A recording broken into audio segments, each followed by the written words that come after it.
आप लोगों की मर्जी है भाई। इतनी वैकेंसियां एक साथ एक ही प्लेटफॉर्म पे कभी नहीं मिलती हैं। देखिए आपकी स्क्रीन पर आ रही होगी कई सारी वैकेंसियां, मल्टी वैकेंसी, 9 प्रकार की वैकेंसी एक ही प्लेटफॉर्म पर निकाली है, एक ही साथ निकाली है। आप अपने आप को जिसमें सूट महसूस कर रहे हैं आप उसमें अप्लाई करें, उसके बारे में सारी जानकारी लें, उसका पूरा जेडी पढ़ें, उसको देखें कि क्या मैं उसमें अप्लाई कर सकता नहीं कर सकता हूँ।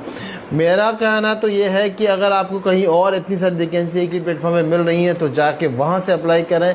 हमारे पास मिल रही है तो हमारे पास अप्लाई करें। भाई कहीं भी अप्लाई करो पर करो, एनी हाउ अप्लाई करो, बिकॉज ऑफ द रीज़न आपको नौकरी नहीं चाहिए तो किसी और को दिलाओ, पर इस वीडियो को शेयर करो ताकि किसी ज़रूरतमंद का काम बन सके। कोई तो नौकरी ऐसी ढूंढ रहा होगा जो इसमें अपने आप फिट महसूस करता होगा, इसके अनुभव होगा या फिर फ्रेशर होगा। आप देखेंगे इसमें हमने फ्रेश और एक्सपीरियंस दोनों के लिए कॉलम डाला हुआ है, मल्टी वैकेंसी डाली हुई है। आज ही अप्लाई करने के लिए नीचे दिए गए नंबर पर तुरंत संपर्क करें।